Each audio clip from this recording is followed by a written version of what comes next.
Assalamualaikum warahmatullahi wabarakatuh. Halo semuanya, perkenalkan, nama saya Silvi Arzika, mahasiswa BINUS University jurusan Akuntansi.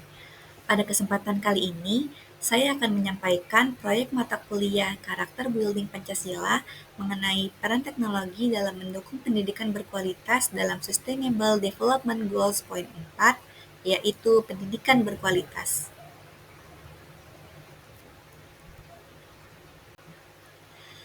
Yang pertama, ada latar belakang sebagai dasar dalam menentukan judul yang sudah disepakati. Dalam era digital ini, teknologi memiliki peran yang sangat signifikan dalam berbagai aspek kehidupan, termasuk di bidang pendidikan. Kemajuan teknologi telah mengubah cara pembelajaran, metode pengajaran, dan akses terhadap sumber daya pendidikan.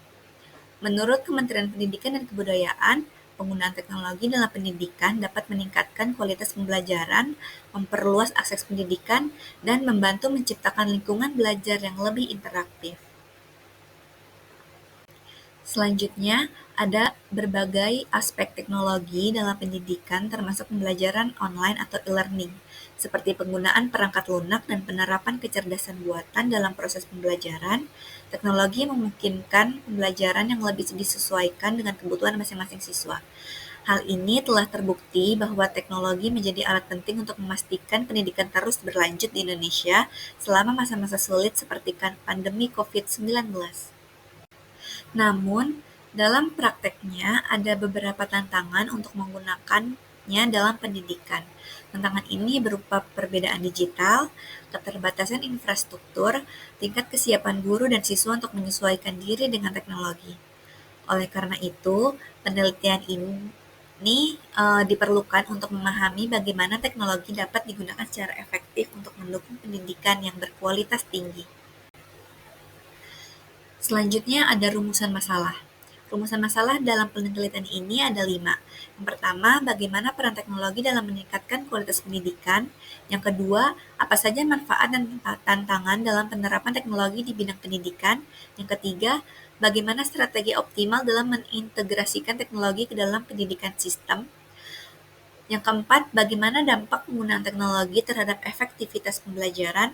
Dan yang kelima, bagaimana kesenjangan digital mempengaruhi akses terhadap pendidikan berbasis teknologi.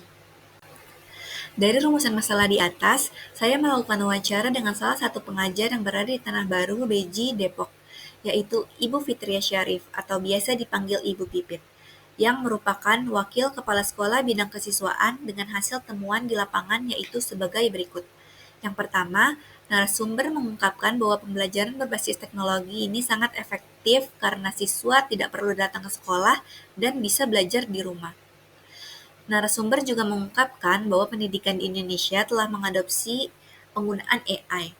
Platform seperti Ruang Guru dan Jenius sudah menggunakan AI untuk menyesuaikan materi pembelajaran dengan kemampuan dan kecepatan belajar siswa. Namun, untuk memaksimalkan AI, kita masih membutuhkan peningkatan infrastruktur digital, pelatihan guru, dan kebijakan perlindungan data. Narasumber juga menjelaskan bahwa LMS atau platform seperti Zoom dan Google Meet ini juga sangat membantu siswa untuk belajar di mana saja dan kapan saja. Materi juga bisa dapat diakses ulang, misalnya seperti rekaman video atau dokumen yang diunggah.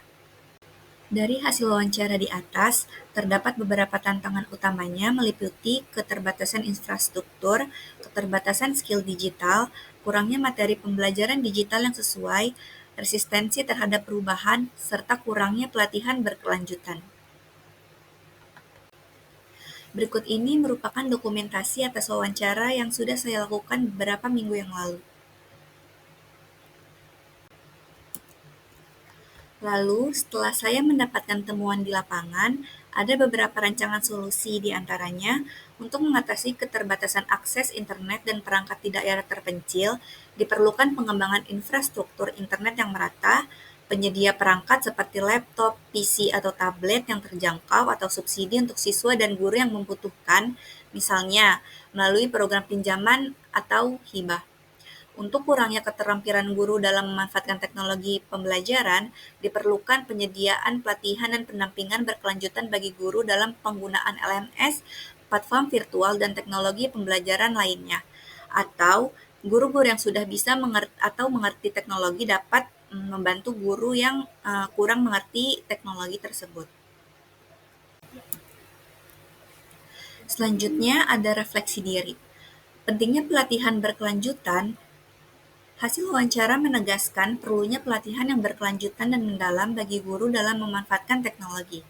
Pelatihan yang efektif harus lebih dari sekedar pengenalan alat, tetapi juga mencakup strategi dan integrasi teknologi ke dalam kurikulum. Yang kedua, kesenjangan akses dan keterampilan. Kesenjangan akses terhadap teknologi dan keterampilan digital masih menjadi masalah besar, terutama di daerah terpencil. Upaya pemerataan infrastruktur dan penyediaan perangkat yang terjangkau sangat penting untuk memastikan bahwa semua siswa dan guru dapat memanfaatkan manfaat teknologi dalam pendidikan. Yang ketiga, harapan di masa depan pendidikan berbasis teknologi. Menurut saya, semoga akan ada akses teknologi yang lebih merata, konten yang relevan dan lokal, serta platform yang mudah digunakan. Selain itu, ada juga harapan akan pengakuan dan penghargaan bagi guru yang berinovasi dalam pemanfaatan teknologi. Sekian presentasi dari saya, semoga pemaparan yang saya sampaikan dapat bermanfaat.